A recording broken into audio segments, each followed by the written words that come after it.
Hi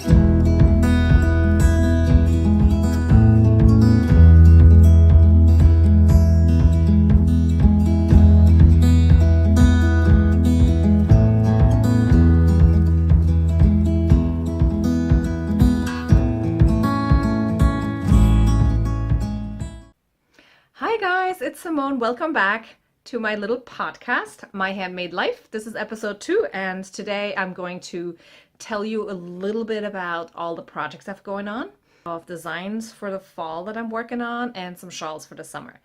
So we're going to talk a little bit about those. I'm going to show you one of my sweaters that I have released last fall, I think, and a Penannular pen that I usually wear with it. I got to wear it the other day because it was rather cold for mid-May. So this is when I'm recording it. We'll see when exactly it comes out. It's a little bit before mid-May right now. And I hope that by the time it comes out, you in some parts of the world might still be able to wear it. And if not, you can get excited for fall and put it on the list to knit for then. So the Tamangur cardigan, it's an open front cardigan, is what I'm going to be showing you a little bit of because I'm going to be wearing it. And then there's a bunch of Lopi designs I'm working on, so I have a couple of those for you. And also I have some yarn that I want to show you for some of it is for shawl designs, some of it is not been spoken for yet, if you want to say it that way. It's yarn that I have gotten to experiment with, and I have some ideas in the back of my head, but I have to always swatch because sometimes the yarn doesn't turn out, sometimes the yarn doesn't bend your will exactly like you imagine, and you have to like change plans.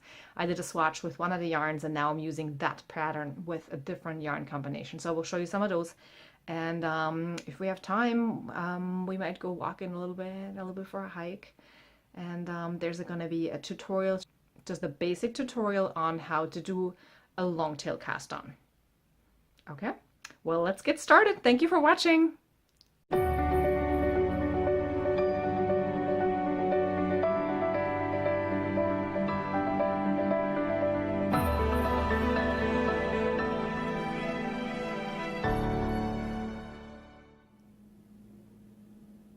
Hi guys, it's Simone with OwlCatDesigns, and today I'm going to show you how I do a long tail cast on, which is the first cast on I ever learned. For a while I actually thought that was just the cast on, there was nothing else, and you know, of course there's like hundreds of different ways to do it, but I'm going to show you how we're going to do our long tail cast on. So it's just the basics. In order to figure out about how much yarn you need to pull off your ball so you don't run out of stitches, this is what I do. You take your needle, put the tail over it, and you wrap it around 1, 2, 3, 4, 5, 6, 7, 8, 9, 10. Then hold both ends. That's going to give you about 10 stitches if you put your slip knot over here on the left. 10, 20, 30, 40, 50, and you can measure like that. Of course, you can wrap it 20 times if you have many more stitches to cast on, but for today, we're just going to do about 20. You probably will have extra, but it's better to have extra than to run out. Now, normally you would now make a slip knot. The easiest way I find to do that is you wrap it around your finger, and then behind that first wrap, and you pull the bottom one through like so. And you put that on the needle. And for the long tail cast on, you want to make sure that the yarn coming from your ball, the long yarn, is in the back and the short yarn is in the front. The way I remember this is when you look at your hand, you have a shorter finger and these are longer. So your shorter yarn is going to be by the thumb, by your shorter finger, and the other ones are the other fingers are going to hold the longer yarn. So this is how you would start, because you would make the slip knot a little tighter, and then you're in position to start casting on the first stitch. What I've started doing, however, in the last year or so, because I don't really like that little bump you get from the slip knot on the bottom of your cast on. So what I do now is I actually will take the yarn at the point where the slip knot normally would go, with the short end again to the front and the long end going to the ball towards the back, and I hold it as if I'm going to do a long tail cast on. So you take your thumb and your index finger through through the yarn, through the loop of yarn you're holding, and then grab both yarns with the 3 other fingers, open your fingers and pull down. So now you're going to take your needle onto which you're going to cast on the stitches. You're going to go into this from the top, and then you're going to do a half turn till the point faces the same way again. So you start like this, and you turn your needle in a, what is this, clockwise sense, right? So you go in, turn. Now you don't have a slip knot, you just have a cross on the bottom, and you can start casting on this way, and it eliminates that little bump that you get when you do a slip knot. Of course you can do a slip knot. I've done slip knots for 30 some years, and I just recently decided that this was going to work, and it does.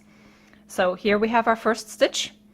Now you're going to go underneath the yarn that comes off the front of your thumb, and over top and down by the yarn that comes from the front of your index finger. Then you bring that yarn through that little space you created, let go just of your thumb, put your thumb through and tighten it with your thumb, so you don't ever have to let go of the rest.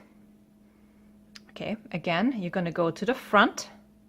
So it's sort of a figure 8 motion, right? You're going to go front and down, up, grabbing the yarn coming from your thumb, and up and down around the front yarn coming off your index finger. Bring it through and let go. Again, from the front. So this is clockwise, counterclockwise, through, let go of your thumb, tighten the stitch a little bit, and put it back around. As you can see, what I'm doing here is I usually have my middle finger in between here, instead of holding both yarns with 3 hands. That allows me to put a little bit of tension on it as well, I think. That's how I do it. That's how I adapt it over the years. So around the front, through, and now we have 5. Front, over the back yarn, through 6, 7. As you can see, you get quite fast after you've done this for a while. And you can cast on a great number of stitches in not that much time.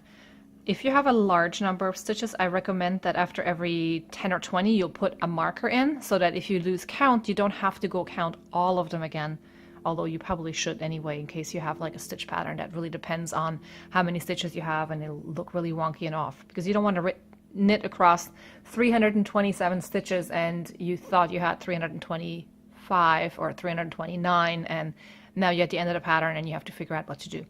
So again, if you lose it, the short yarn, the tail, is to the front towards your short finger. Take your thumb and your index finger together, put it through the little tent that you're making, the little A-frame, grab the yarns, open your fingers, and pull down. Now you're going from the outside underneath the front yarn, over top of the index finger yarn that comes off the front. There's another one yarn here that's just running to the ball. You ignore that. Coming through here, letting go. Again, front, clockwise, counterclockwise, through, and tighten with your thumb. Front, back, through, tighten with your thumb. Again, going underneath the front yarn, over top and under the back yarn. Bring it through that gap that you made here and let go. So you're going through, see right here, you're going to bring that yarn back out. And that's how I do a long tail cast on. And the nice thing about the long tail cast on is that on one side it makes this nice little line, and on the opposite side it forms like a row of purl stitches. Let's see if we can get this to focus.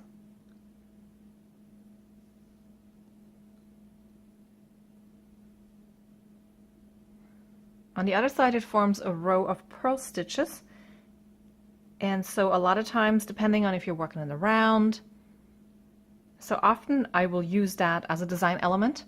If it's a garter pattern, of course you can use this as one of your purl rows or one of your garter rows.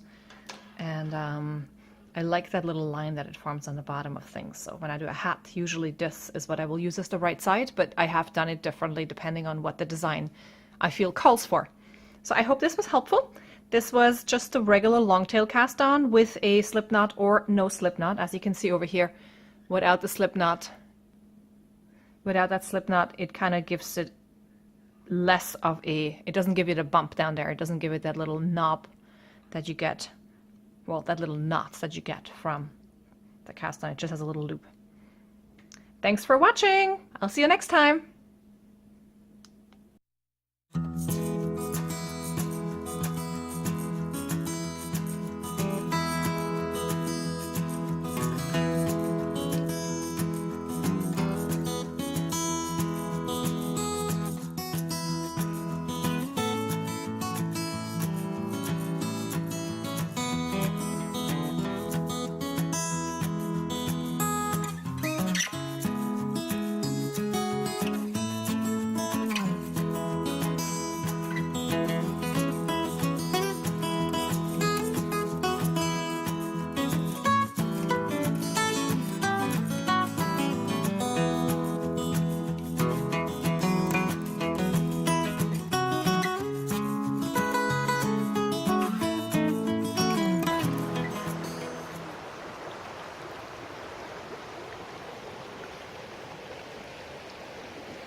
You guys, it's so beautiful today.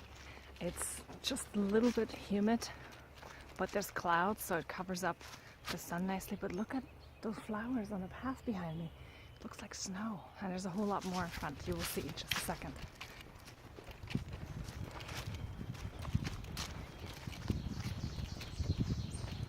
So here by the little birch tree and the bend in the path, look at this. How gorgeous is that? I'm gonna have to figure out what they are.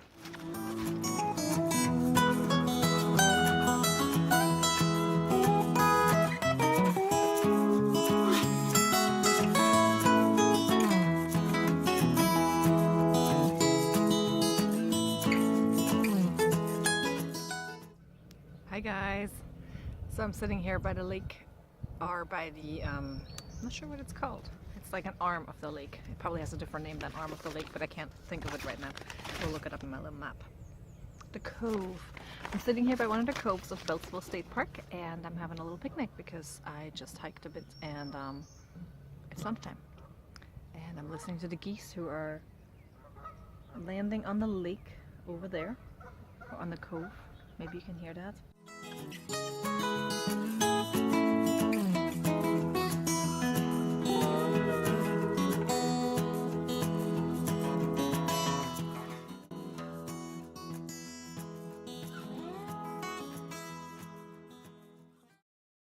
First off, it's gotten a little cold again. It's mid-May, and I was expecting it to be a lot warmer, so I had all my wintry woolly things put away, but it seems like I can still wear them. So this morning, actually before the weekend, I pulled out this open front cardigan. That's one of my designs from last year. It's called Tamangur, Tamangur. The name comes from a region in Switzerland that has one of the highest elevation, what are they called? Avonwald is the German name for it. It's basically, it's a type of pine tree that sheds its needles in the winter, and it grows at very high elevations. And one of the highest ones on earth is in this region in Switzerland. And the region is called Tamangur. And here we see a picture from a photo shoot that we did in September last year for the cardigan. It was still rather warm, but it got cold in the evening, and I'm wearing a Penannular brooch I will tell you about in just a minute.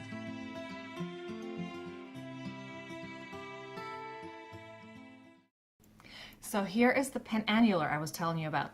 This is a really nice hefty one, which I wouldn't probably wear with a shawl because it's a bit too heavy. It's made from bronze or something along those lines. I'm not sure about So it's, as I said, it's a broken ring, and then it has a clasp, or it has a pin, a tooth that's attached to it, so you can't lose it, like it doesn't fall off. I'll show you the back so you can see that. So it's attached on there, and then what you do is you take, just use a swatch here. You take your fabric, you put the needle through it, through both layers usually, and out the other side, put it through just like on a belt, and then you rotate it. So what you want to do is you want to rotate the heavy part down because it will stay, right? So the heavier part, the bigger part, the opening is downwards, and it won't turn on its own to open itself up. And so it stays on your knitted piece and holds the two pieces together. I can show you on my Tamangur, but it's probably easier to see in that swatch that I just showed you. So what I would do is I would put it through, probably further down, but you may see this better. So you put it through both layers of fabric, put it through your clasp, rotate the clasp, and there you go. Look at how beautiful. And of course, I actually made the Tamangur cardigan to go with this clasp. I bought this clasp a couple of years ago at Maryland Sheep and Wool, and I needed something to be able to wear it with because I just couldn't resist this. It's so beautiful. It has garnets in it, and it has this Celtic design. So as I said, I'm going to share some of the yarns and projects that I'm working on with you today. I thought that maybe you would enjoy that. So first of all, because it's still cold and I'm wearing my Tamangur, that was the whole lead in, I'm going to show you some of the Lopi things that I've been working on. So this, and it may not show all of it because it's big, but this is my Lopi coat design that will come out in the fall, so it'll be a little while yet, but I just wanted to show you because I've already been wearing it. It's tall, it's like mid-thigh length, and it's the most wonderful thing to wear. I've wore it since it's come off the needles. I've basically wore it all winter long. It's knit in, this particular one is knit in the Let Lopi, which is the lighter weight yarn of the two. There's Elephas Lopi and Let Lopi, and I may not say that right since I'm not from Iceland and I don't speak Icelandic, but that's how it's spelled, so I'm assuming it's said that way. So for this particular one, and I'm not sure if you can see that very well, but you see how open and lightweight this fabric is?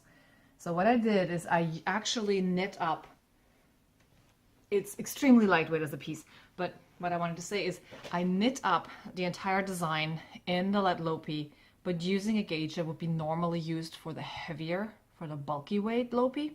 And so it became really airy, and there's a lot of airflow in it, but it still keeps you amazingly warm, which is really what I was after. I wanted a lightweight garment that would keep you warm, but it packs nicely. So if you need to go somewhere and throw it in your bag, you're not schlepping around 1,000 pounds of wool sweater.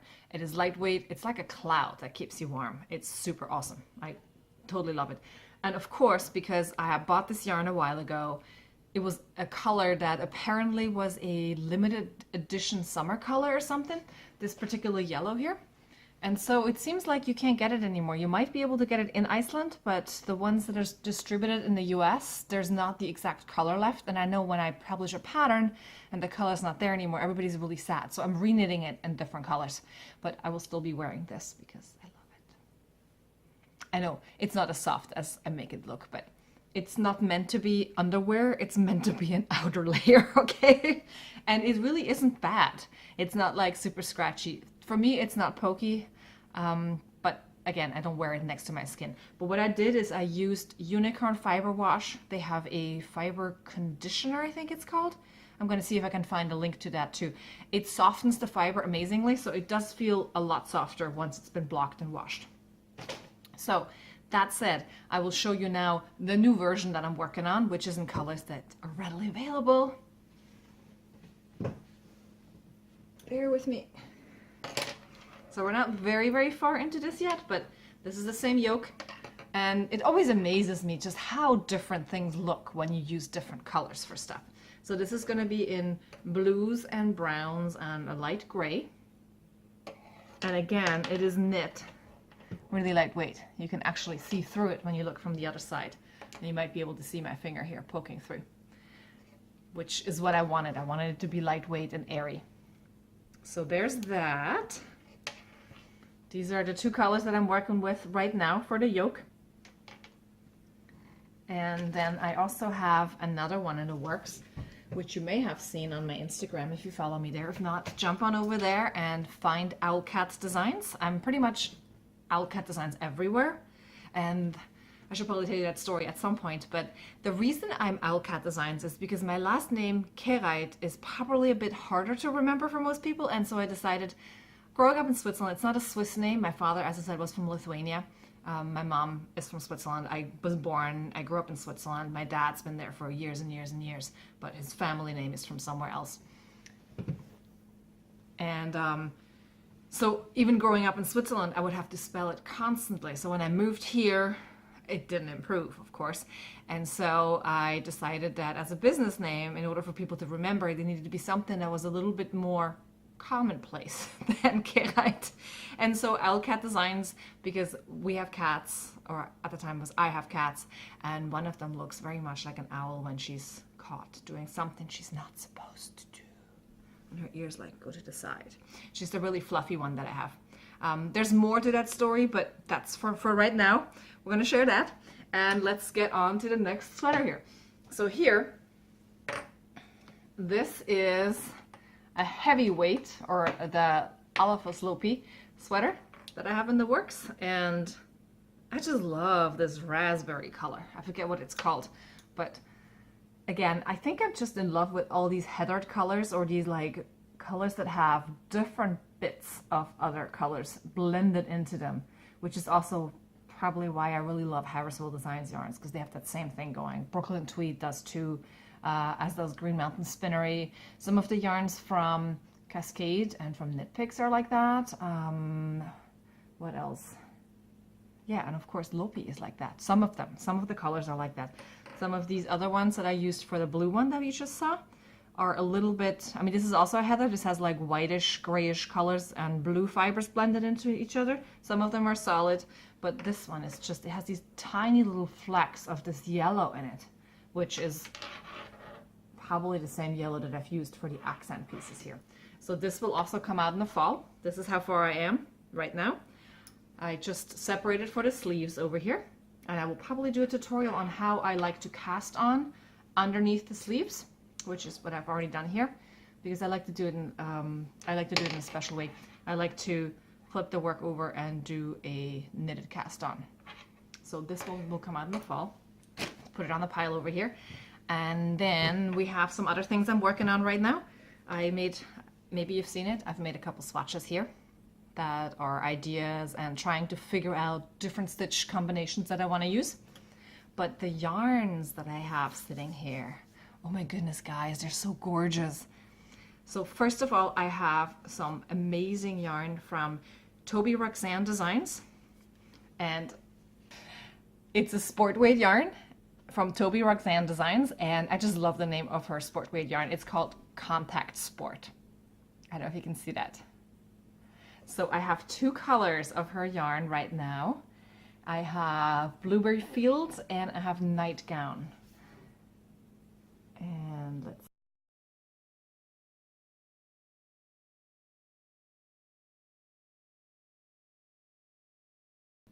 So one of the last things I want to show you today is another shawl design that I'm working on, and it's in two yarns that I picked up at the North Shore Yarn Crawl up in the North Shore of Boston, and it's worked in two yarns. Aren't these gorgeous? I love those. It'll be done in two sport weight yarns. One is a yarn from Anna from Toil and Trouble. This is her Sonnet Sport, and the colorway is called Patina, and it has these lovely, lovely flecks of a deep burgundy red and like some rusty yellowish bits in it. Like here's the burgundy. And so I wanted to pull out some of these orangey rusty bits, and that's why I paired it I'm pairing it with a color called Sunset from Malabrigo. This is their sport weight yarn, which is Arroyo, I think. Let me just look. Yes, this is Arroyo. So these two together are going to be a shawl soon. And let me show you how far I've gotten. I won't tell you too much about the rest of it, but here is, it will have some stripes. It will have some brioche in it. And this is where we are so far. And I just think those two colors together are amazing. It's going to be so, so cool. I think it's going to be one of my favorite shawls ever. But I will let you judge for yourself. I may be just a bit biased on that. So that is the one shawl. And then I have one more thing I wanted to quickly hold up for you to see, which is another Lopi design. I have it all in this lovely box. In this zippered case together. The contrast colors and the main color.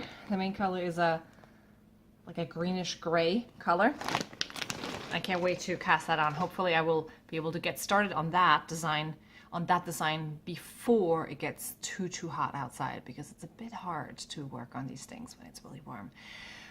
But that is, again, the life of a knitwear designer. You a lot of times have to plan in advance and have the summer and spring things ready now. And I got a little off track last winter. There were a lot of things going on and it just didn't all work out the way I normally work, and, you know, to schedule it the right way. And so I have some of the spring, summer things ready now, but they still have to go through the process of being tech edited, and the pictures have to be looked at, sorted out, because sometimes I have a lot of pictures and I have to figure out which ones are the good ones. Or there's a couple of designs that need to have the pictures taken, which means we have to find a day that works, and a day hopefully where it's not super hot and where the light is right and it's not raining or it's not too sunny, and it's kind of like Goldilocks. Not too much, not too little. So, but yeah, so this is one of the new shawls. As I said before, I have a bunch of them in the works. This is going to be a shawl as well, the Barnyard Knits and the Malabrigo. And the Toby Roxane Designs yarn going to be a shawl as well. And then I have another one, just a quick recap. This one is also a shawl. This is also going to be a shawl. And then I have a cowl in the works as well that I wanted to just quickly show you the yarn for. I haven't wound it all yet, but I know exactly what it's gonna look like. You know, in my head, all these things are very, very clear, and then I have to put them on paper, I have to do all the math, I have to write up the pattern, and then I have to knit the sample most of the time. And so I know what it's supposed to look like, and sometimes when you start swatching and when you start working things out, you have to go back to the drawing board, because it doesn't always work out exactly like you think it will. But this is the main color. This is going to be a cowl. And then I have a gradient pack here, which is also in the worsted weight yarn. This is Mountain Colors. And it's their Perspectives gradient pack. It's their Twizzle. They also make a Twizzle sock. And Twizzle has 85% merino and 15% silk. And there's 5 mini skeins in here, which are 45 yards each. I'll turn it over again so you can see the colors better. So these are going to be together with that. This one's called Bobcat. And I will share more as we go along. I think that's it for now for the new designs and the things that I have in the works that I can show you. Sometimes there's things that are secret.